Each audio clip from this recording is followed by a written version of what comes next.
When Westworld.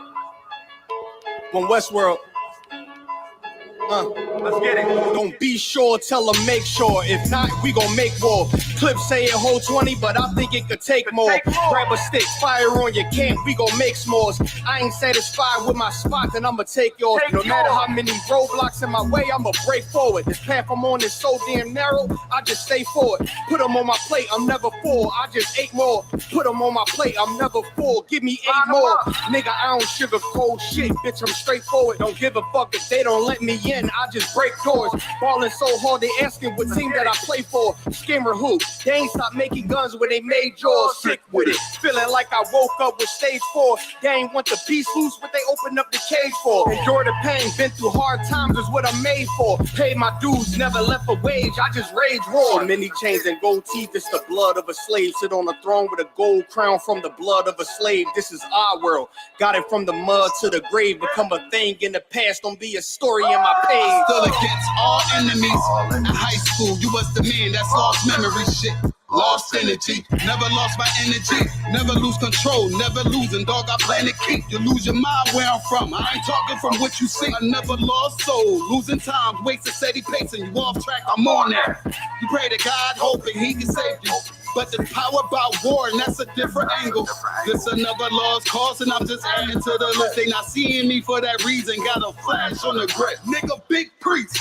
They gon' judge me by my increase. And I'ma keep stepping in these joys to the increase. Just got off the phone with Jacob, and he said it's time to shine. Certified, blue dot, put it on you, now you verify. One West world, bigger than World War III. Do not sleep, it's not cheap, and it's still top 3. So many chains and gold teeth, it's the blood of a slave. Sit on a throne with a gold crown from the blood of a slave. This is our world, got it from the mud to the grave. Become a thing in the past, don't be a story in my page. Came on boats and then chains, so when I get rich, I'ma grab a boat and 10 chains with 12 ribs from each tribe. And each rib gonna have at least 3 kids. Yeah, I'ma have the deep squad. Been rapping since knee high. Now a nigga shack size. Spit that holy fire, when you hear it, you get baptized. One West world, yeah, you niggas know the logo. And I'ma bust it down so the haters see the globo. Let's have a feast, let's shine on our enemies. Right in their face, let's blind all our enemies. Cause now we have, but we come from half not. Throw that cash on the ground, my nigga, let's cast lots. I started from the bottom, birthed out of mud, raised by gangsters, turned out a thug. I ain't give a fuck, burnt out I was, from hitting licks in and out and selling nicks in the drop. So many chains and gold teeth, it's the blood of a slave. Sit on a throne with a gold crown from the blood of a slave. This is our world, got it from the mud to the grave. Become a thing in the past, don't be a story in my page.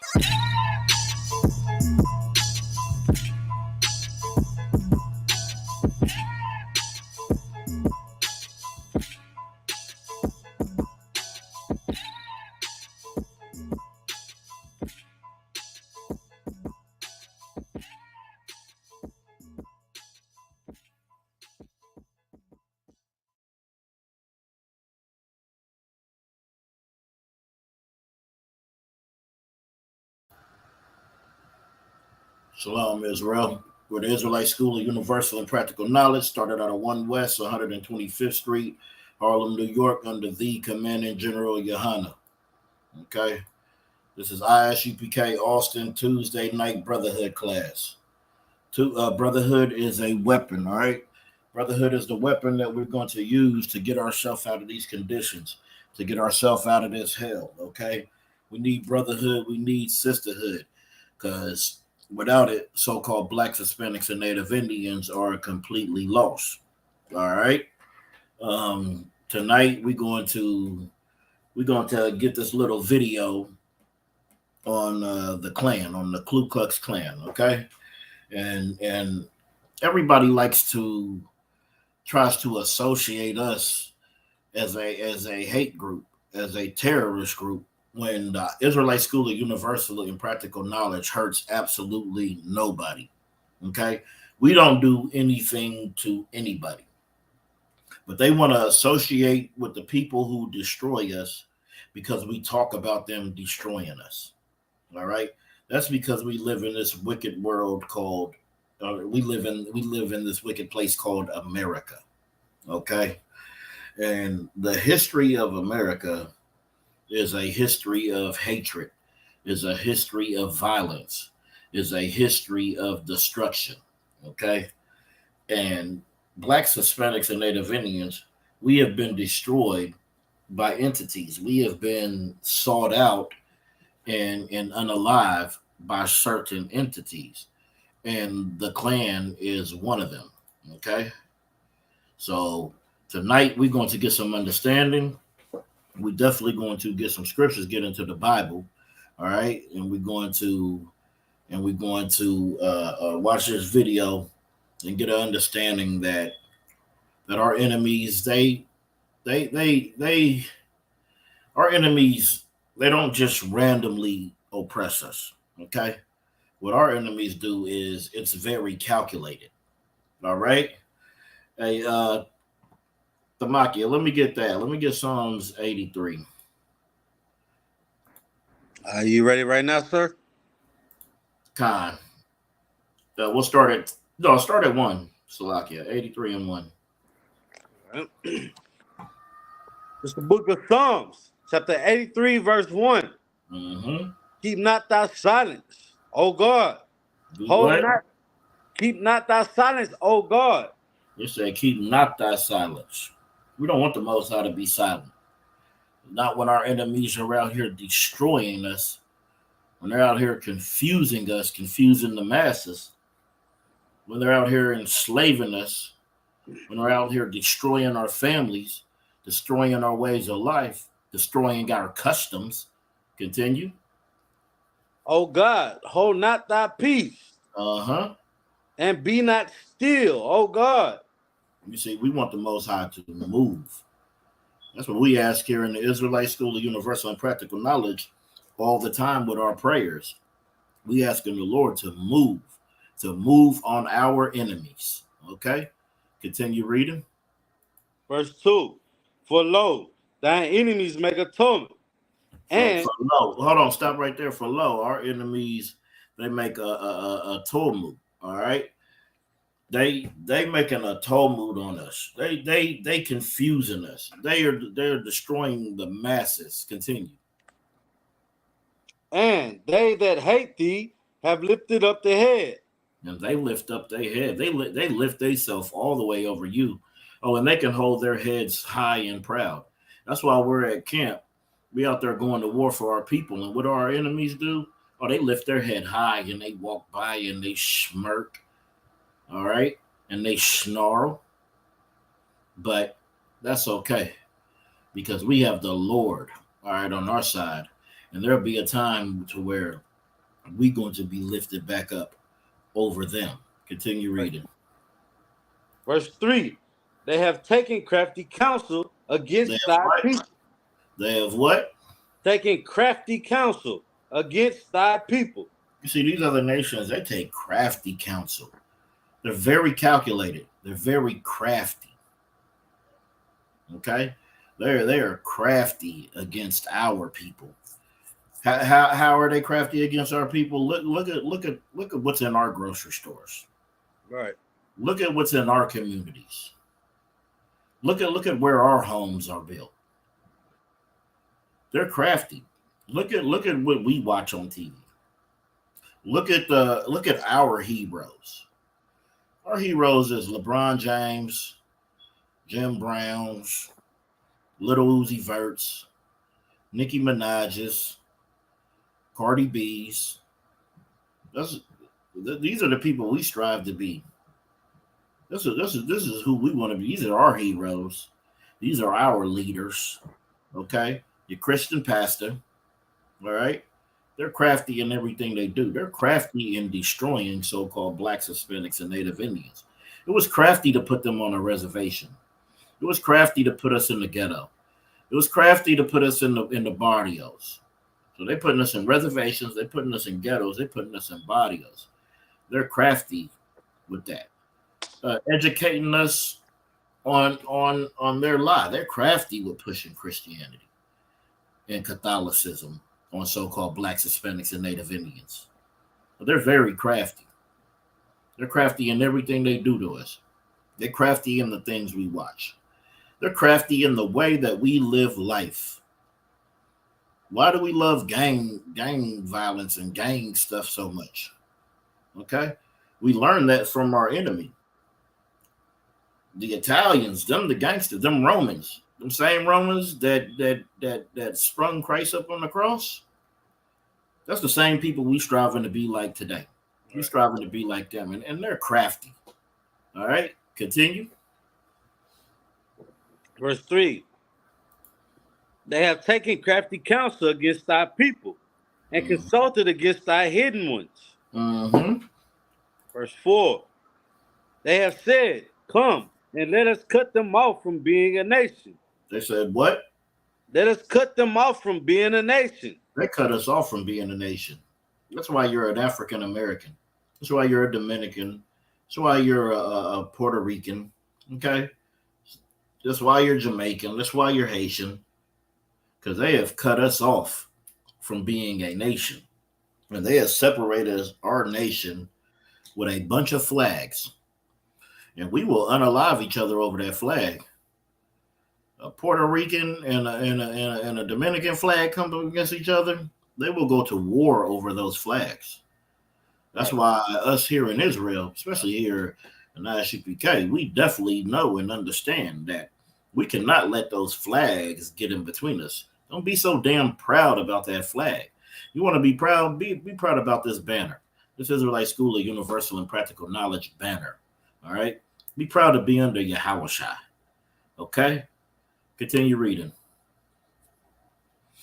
That the name of Israel may be no more in remembrance. Nah, the name of African American. The name of Israel. The name of Puerto Rican. The name of Israel. Colombian. Israel. You see that? They don't want the name of Israel to be remembered no more. Okay? To be no more in remembrance. All right? Oh, I want to pull Second Maccabees right now, but I got it later. It's coming later anyway. But because that's what happened. They cut us off from being a nation, from being our people. Okay? From being able to call yourself an Israelite from the tribe of Judah, from the tribe of Ephraim. Okay? They took that away from you and said, no, you're going to be what we call you. Okay? Continue reading. Verse 5. For they have consulted together with one consent. With how many consent? With one consent. That means they coming together. Okay? They're coming absolutely together to destroy you, to destroy a so-called Black, Hispanic, or Native Indian. Well, they come together under one consent. Well, you know what? Here in the Israelite School of UPK, we come together under one consent, under one body, under one mind, under one spirit. I pray you understand. Continue reading. They are confederate against thee. They're a confederate against us. Okay. Continue. We're going to get a little bit into this. Verse 6. The tabernacles of Edom. The tabernacles of Edom. The Edom is your so-called oppressor. Okay. Go ahead. The Ishmaelites. The Ishmaelites. All right. Those are the Arabs. Go ahead. The Ishmaelites of Moab. All right. And of Moab, all right. Moab is the Asian. Okay. The Chinese. All right. Continue. And the Hagarenes, which is a Hamite, all right, which is an African. So all these different nations, they come together to oppress you, and it's all under Esau, who is heading it. Okay. Now we're going to get into this video. So let me stop sharing my screen there.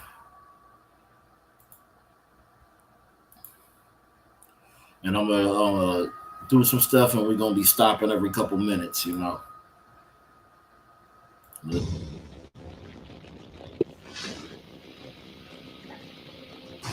The Ku Klux Klan is the oldest terrorist group in the United States.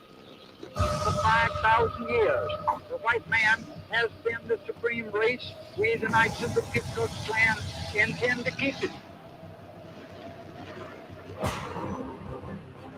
It's a secret society of white supremacists that preaches hatred of black people and which has lasted for decades, always managing to reinvent itself.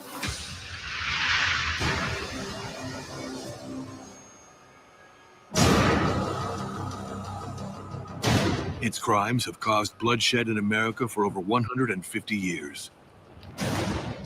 150 years of hatred, racism, and horror.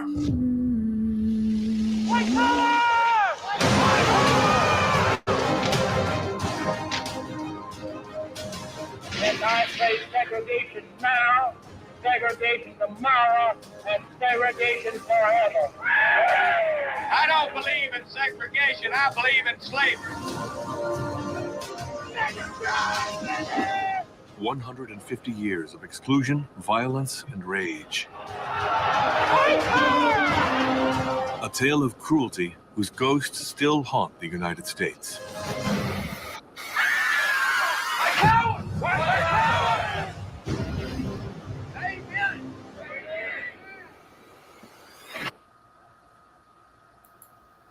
This is who we call our friends. You need to understand that your oppressor is your enemy and the devil that the Bible speaks of.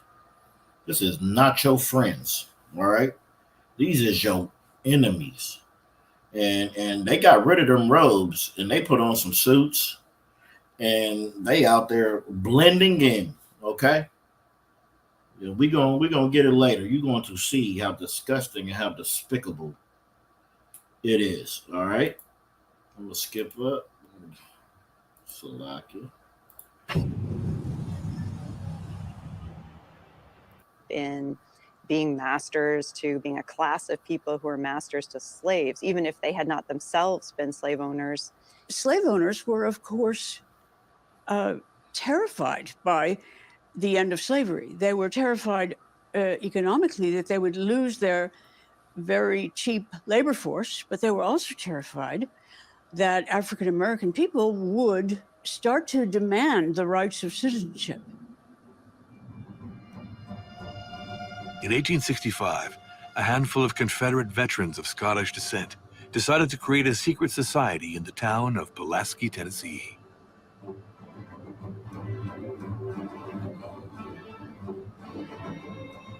It was originally designed to be a fraternal order. It was designed as a joke. It was literally designed for a bunch of guys to have a reason to hang out. He said it was designed as a joke. You see, your life to them is a joke. They play with you as a joke. They have fun oppressing you. They have fun enslaving you. They have fun destroying you because they knew what they were doing. Okay. Drink beer and just like take care of each other. If we were to ask why they created the Klan, they claimed always that it started as a fraternal drinking society. They were young men, they were bored, they lived in a small town called Pulaski, Tennessee, and they decided to form a little secret society. The veterans initially wanted to share stories of battle and the good old times for the slave-owning South. They gave their group a mysterious name, Ku Klux Klan. We don't know why they chose the name Ku Klux Klan. People say it's because that's the sound a shotgun would make when it was cocked, Ku Klux, like that. The one that is most broadly accepted is meant to be named after the Greek word for circle, kuklos. And that makes a certain amount of sense when you realize that the people who founded the Klan were educated in Latin and Greek and did use Latin phrases in particular in some of their other writings. They were very invested in the fact that they were well educated. They harked back to Greek mythology, Greek names.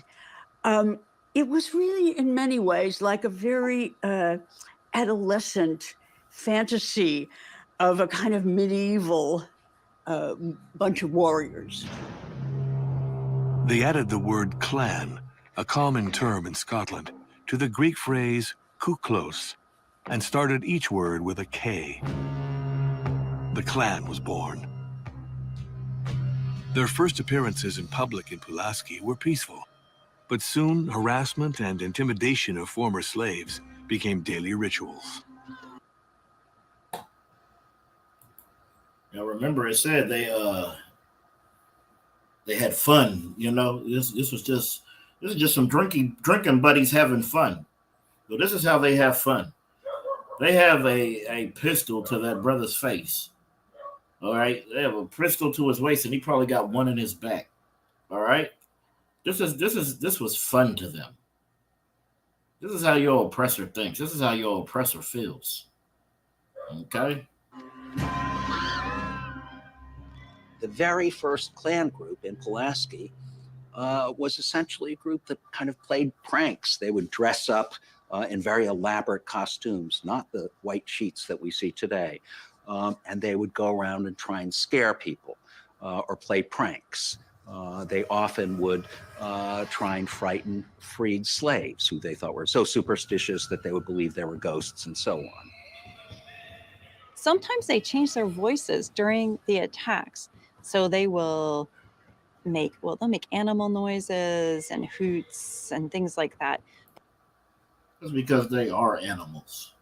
Filthy, disgusting animals. But they'll also speak really high or really low, or one guy will speak high and the other guy will speak low, or they'll take on a fake German accent.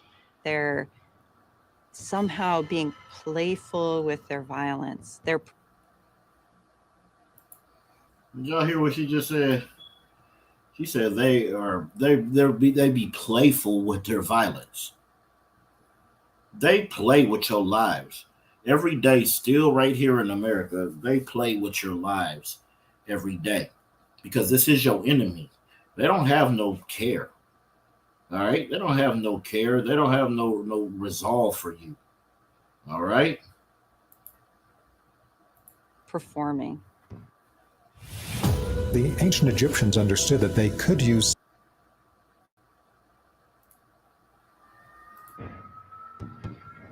Rumors spread that the masked men were ghosts of Confederate soldiers killed in combat and back for revenge. Fear spread among former slaves. This is one of the places we get superstitions from. Okay, but when things are happening to you and you're out here being destroyed, those are the kind of things that happen. Okay.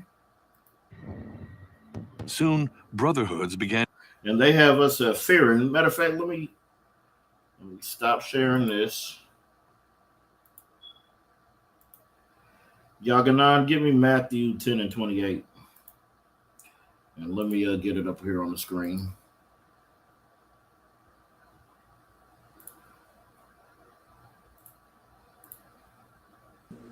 We don't have to fear.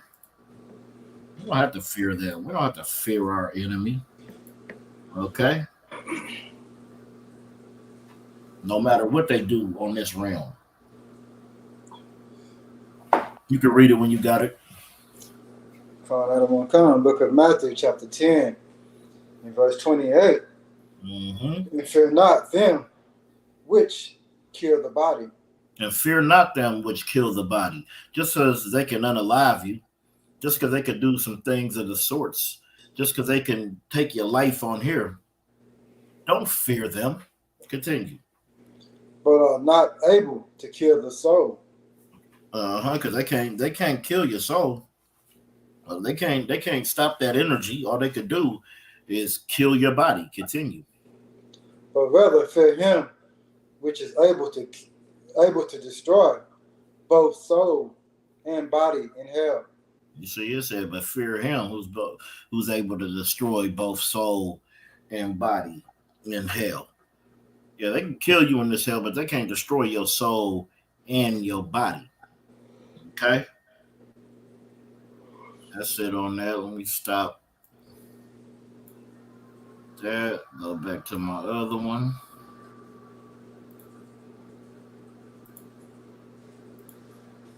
Right back into it. And to emerge across the South with names like the Knights of the White Rose, the White League, and the Red Shirts. They all used the same intimidation tactics. Klansmen would stake out territory in front of voting booths to keep black men from participating in elections. The South had to stay in white hands. They became a kind of paramilitary organization, or more properly said, a bunch of little paramilitary organizations, which very quickly, in the course of a year or so, became the violent enforcers of what black people could do and could not do. African Americans. It said to become the violent enforcers on what black people could or could not do. Look at some of these images right here. This is the things we went through. This is the things we go through. Okay? All of this stuff is still happening to us today. Resisted, sometimes armed, but the murders and lynchings continued.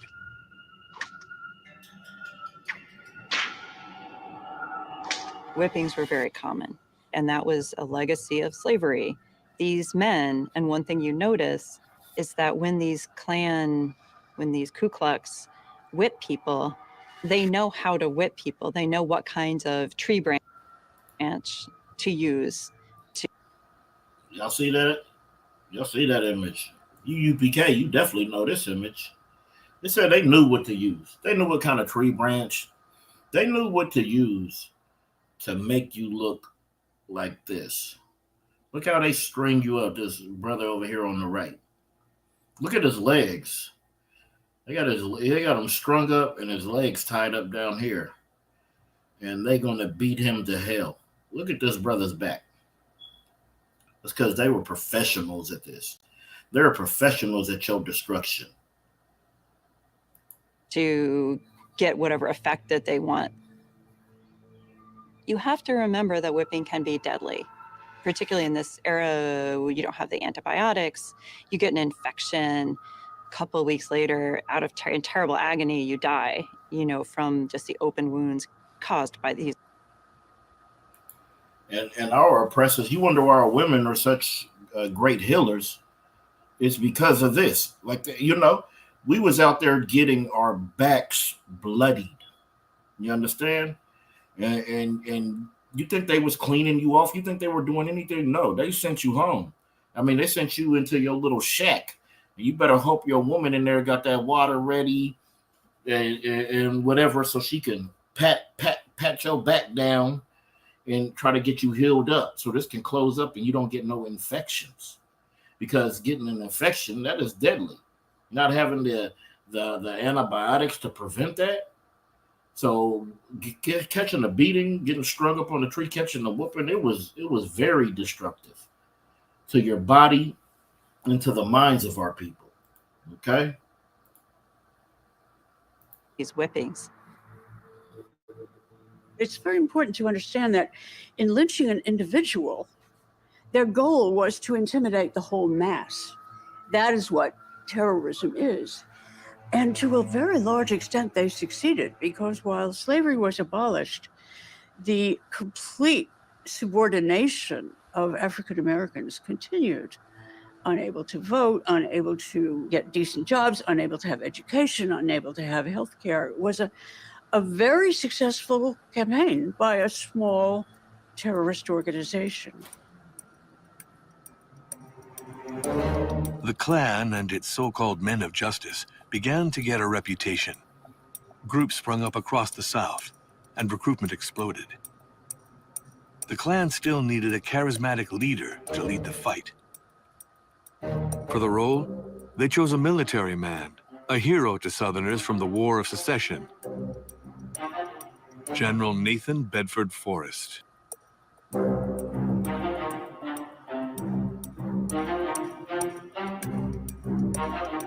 They come together, they said, okay, who's going to be our leader? And they took a vote, and they all voted for who they thought should be a leader. Nathan Bedford Forrest got the most votes, and they come to him and they're like, hey, we started this thing. It's called the Ku Klux Klan, or the Ku Klux, and we made you our leader. Nathan Bedford Forrest didn't even realize that he was voted as he wasn't even in the KKK. Nathan Bedford Forrest was a romantic figure. He was a celebrity. He was just kind of known as kind of like a man who's going to do what needs to be done, right? So he was sort of, he had that reputation, and he was happy to have his face put on it. He clearly indicated that he was the head of the Klan. For a group as violent as the Klan, Forrest was an ideal leader. His reputation preceded him. A former slave trader, he had committed a number of war crimes during the war. During the Civil War, Nathan Bedford Forrest presided over the massacre of 300 to 400 black men who were surrendering. They were actually Yankee troops. They were surrendering to Forrest's troops, but Forrest allowed his troops to run rampage and, in fact, encouraged them to and murder all of these people. I think that really tells you what the Klan was all about. Nathan Bedford Forrest was a slave trader, a war criminal, and the first leader of the National Klan at its most violent moment. With Forrest in the lead, the Klansmen began to take more punitive action. The violence reached its peak in 1868. With the presidential elections approaching, dozens of courthouses, churches, and polling places went up in smoke. More than 1,000 murders were committed in 4 weeks.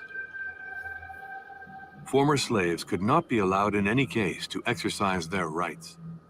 Doing so would upset the system of white dominance. The victims were not chosen randomly. The main thing that the first Klan was trying to accomplish was the deactivation, the politicide of African Americans within the South. All right. Let's stop sharing this. All right, so their first leader, he wasn't even a part of the Klan and they chose him. You know how they could do that? Because they were like-minded. They all thought and felt the same way. He didn't have to be a part of their organization. But when they selected him, he damn sure took pride in that. Okay? And it said that he murdered 300 to 400 black men that were surrendering during the war. He executed them. Okay? And then it says there was over 1,000 murders in 4 weeks. And who got in trouble for that? Was there any punishment for that? There was absolutely none. Okay? So we got to understand that these are our enemies. These are our oppressors. We can never forget that. Well, somebody give me Zechariah 11:5.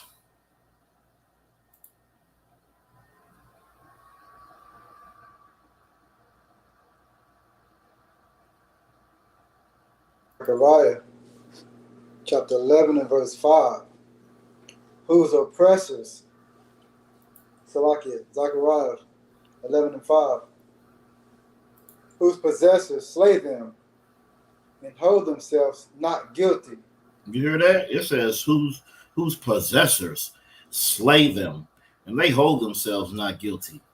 That's what they've been doing to us since the beginning of time. They've been slaying us and they hold themselves not guilty.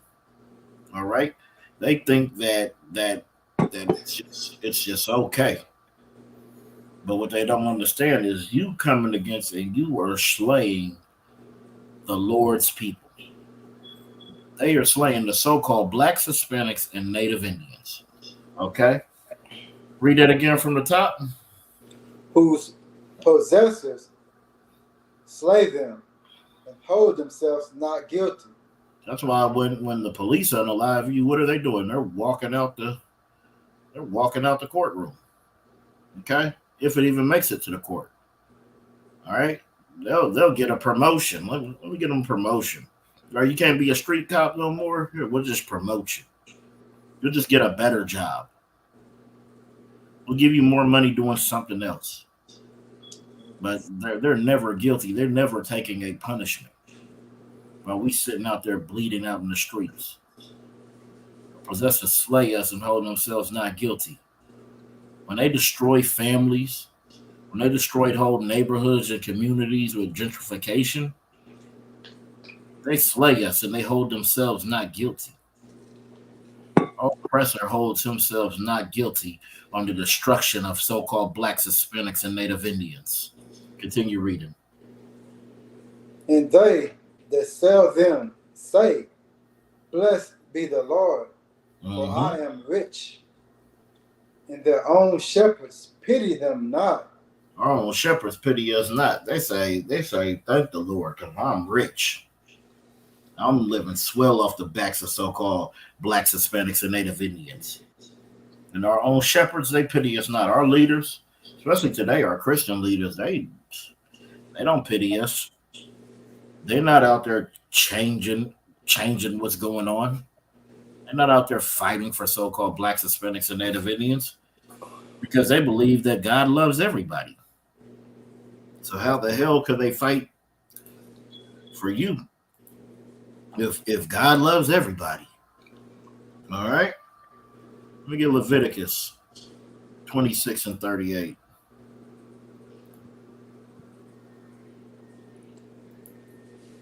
Book of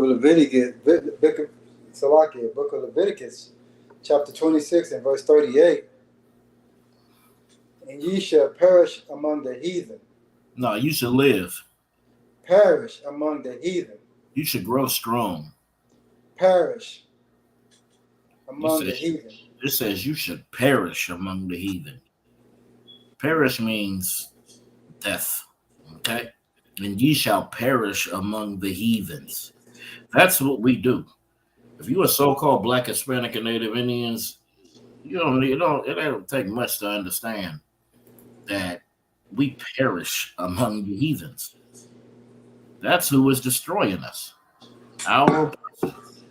All these heathens. We perish among them. We can't sell no gas because we got to get all our gas from the heathen. We perish among the heathen. All right? We got to get all our clothes we perish among the heathen. We got to get all our food and our water. Like the scripture says, Deuteronomy. Thou shalt serve thy enemy in hunger and nakedness and in thirst. Okay?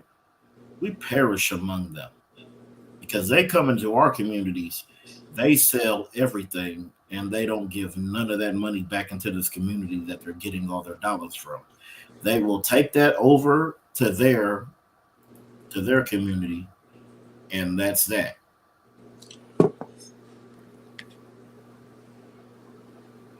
Okay. Let me go back to. Oh no, continue reading. And the land of your enemies shall eat you up. We in the land of our enemy right now. They eat us up. We under another nation, and they are eating us up. They are destructive and destroyers. Okay. Let me stop sharing this. Go back.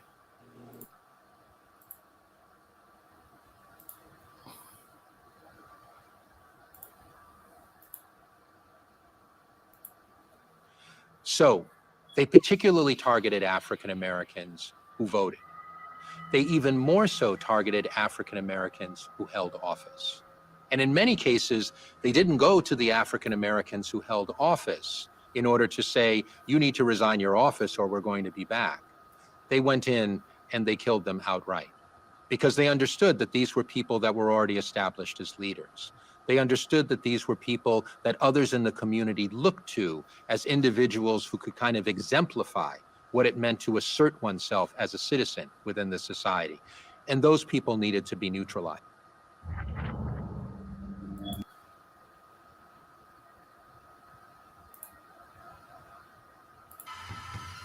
The Reconstruction era Klan was also happy to target white Republicans, those that they saw as acting in the political interests that would further African American power And so this reminds us again that what we're talking about here is not only disorganized violence, it's not only depravity, it's not only terrorism, it's politics.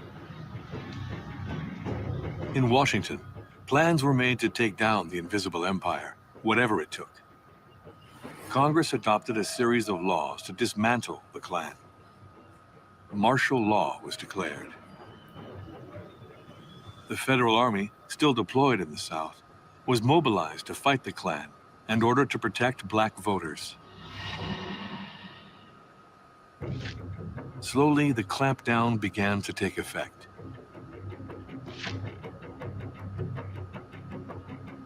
In 1872, the Klan was officially declared destroyed. But it was too late. White supremacists didn't need them anymore.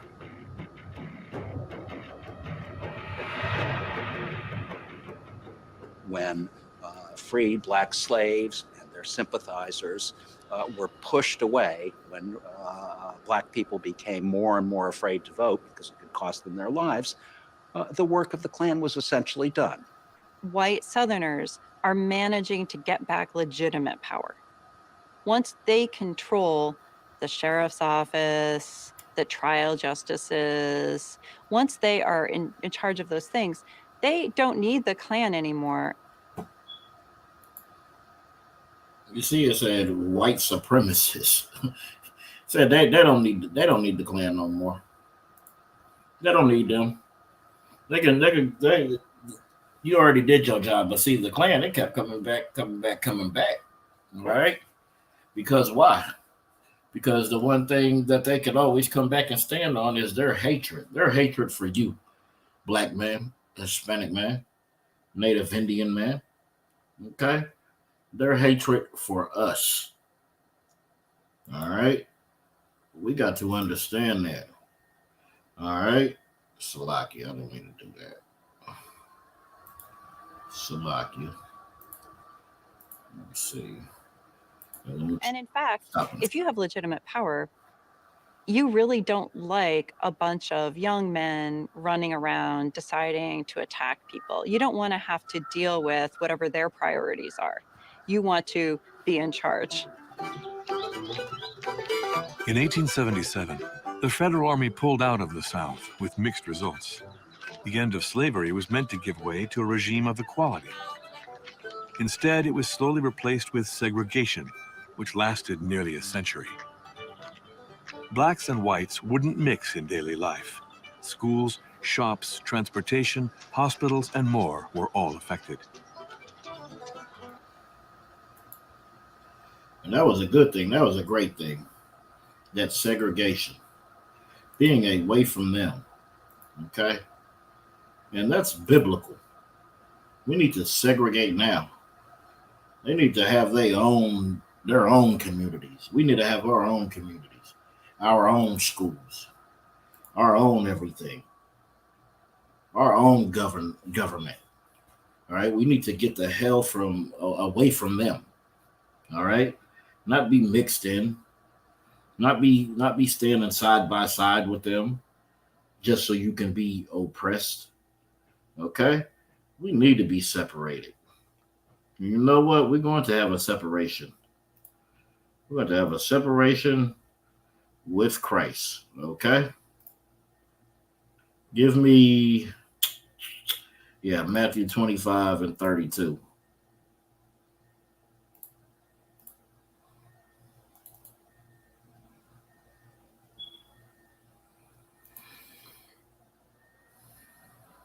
Matthew chapter 25 and verse 32.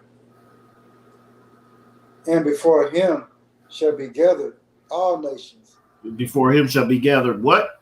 All nations. Some nations. All nations. Just the Jew and Greek.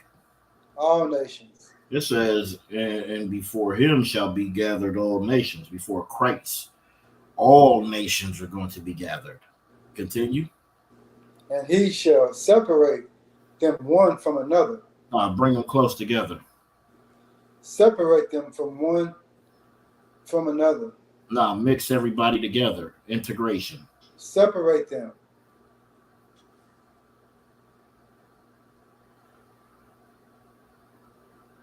One from another. Separate them one from another. Segregate them. Put you in your own spots. Put you where you're supposed to be. Continue reading. As a shepherd divided his sheep from the goats. He's going to divide the sheep from the goats. Oh, he's going to separate us from one another. We're not going to have to be mixing and matching and mingling. Not going to have to be standing side by side. Oh, it's going to be segregated. Okay. He is going to separate us. All right. Give me Deuteronomy 7 and 6.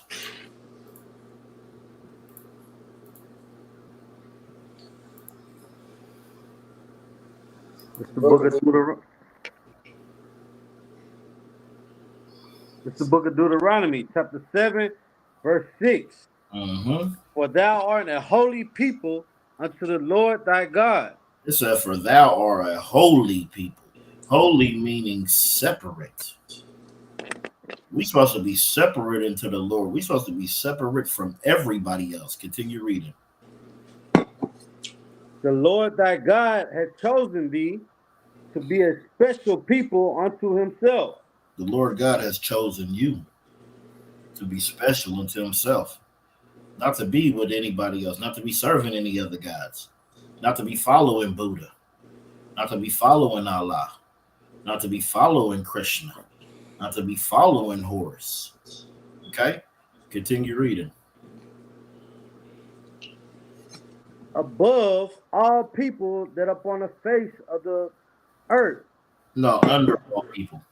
Above all people that are upon the face of the earth. No, standing side by side and what they call inequality, brother. Above all people that are on the face of the earth. Blacks, Hispanics, and Native Indians, you are supposed to be above all people. And the reason we are below is because we didn't follow the laws, statutes, and commandments of the Most High God. And we chose to serve other nations and serve other gods instead of serving the Most High. All right? Give me Deuteronomy 32 and 8.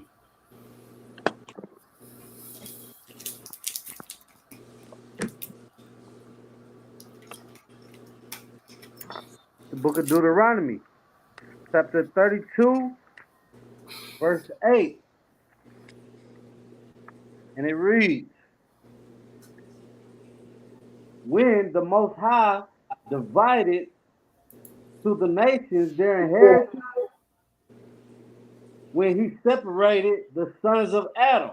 You see, it said when the Most High divided the nations their inheritance, when he separated the sons of Adam. Okay? They're getting separated. We know how it goes down. We know how this bloodline is passed down. Continue reading. He set the bounds of the people according to the number of the children of Israel. He set the bounds. He put boundaries. So he separated people and put boundaries between them. That's what we need from our enemy. Away from our enemy, we need boundaries. We need boundaries that they do not cross over or come into. That's what we need. Because what do those boundaries do? Those boundaries keep you safe. We're not safe without those boundaries. Right now, today, we have absolutely no boundaries.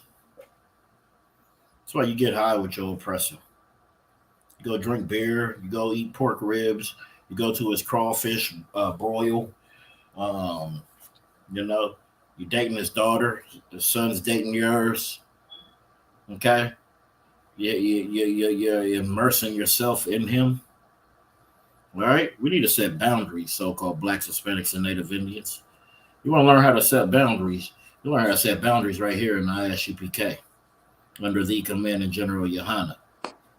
Okay? We set boundaries. All right? All right, we're going to drop that and get back to the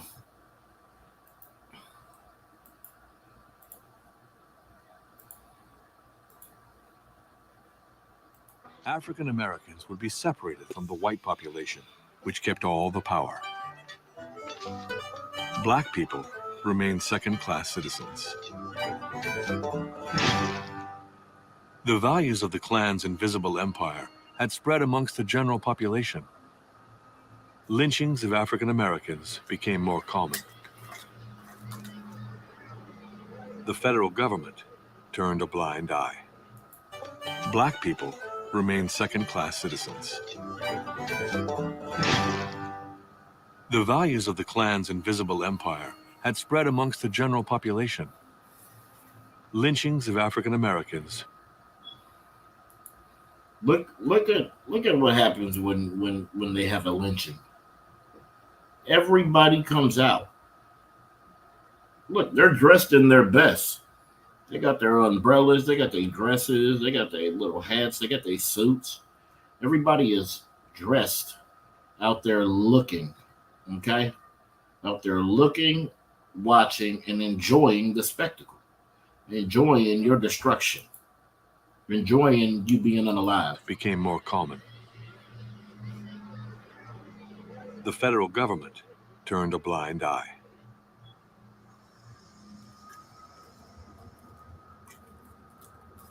Photos from lynchings would be sold and used as postcards. There would be souvenirs from these sorts of events. People would want to take pictures in front of someone who was victimized in a lynching.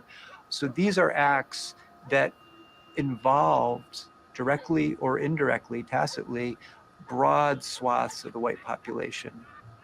Lynchings often went far beyond the stereotype of simply hangings.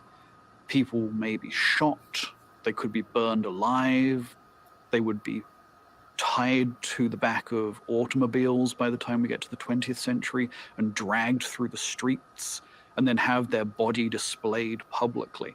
And what you often had in some of these lynchings was the actual molestation of the body of the lynched person.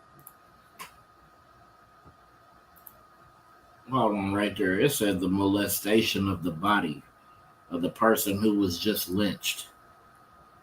Let me stop this. I gotta get this scripture. Cause, oh my goodness. I need Genesis 25.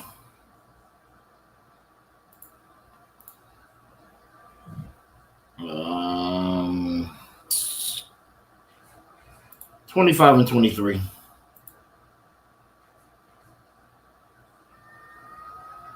The book of Genesis, chapter 25, verse 23.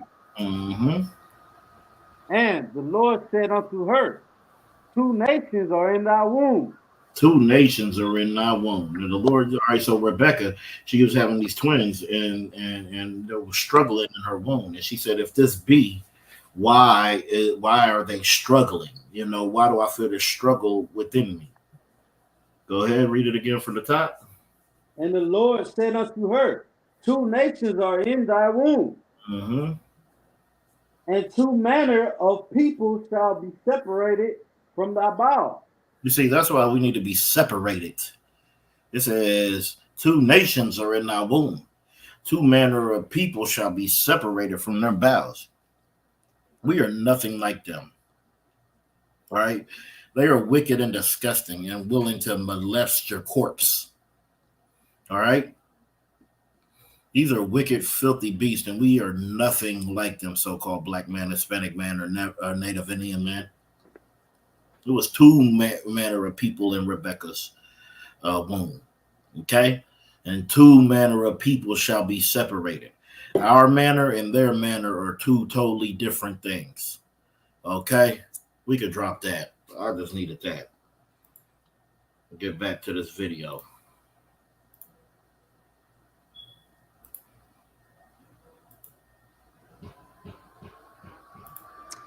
They, to be crude about it, one of the things they love to do would be to cut off a man's penis and stick it in his mouth. Some of that was so sexualized that they're also might seem to be some kind of white anxiety about Black sexuality. That white anxiety about Black sexuality is that rod. Okay, they seen that rod and they said, "Oh, we're going to embarrass him with this." Okay, because they couldn't compete.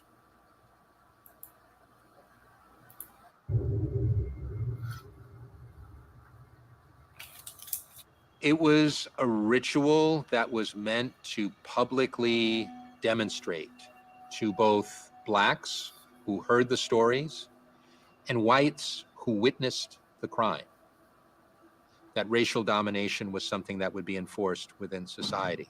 So it was a cultural process. It was a performance, a very macabre performance, as much as it was a kind of attempt to take legal matters into the hands of vigilantes. And in that sense, it meant to organize society in the same sort of way that a book or a speech or a sermon at church is meant to tell you what your values are.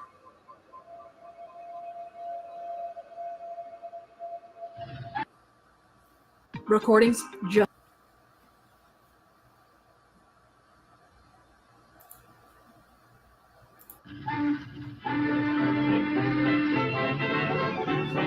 At the beginning of the 20th century, a new world was taking shape. Vertical cities emerged, and America became a country of immigration. Millions of Europeans, Catholics from the South, Jews from the East, disembarked for the world's leading industrial powerhouse and the promise of a better future. The KLAN had fallen into obscurity. 50 years after the Civil War, it was born again from its ashes. In February 1915, The Birth of a Nation by D.W. Griffith came out. The film was an adaptation of a successful play called The Klansman. A long feature film, it looked back at the Civil War and the Reconstruction.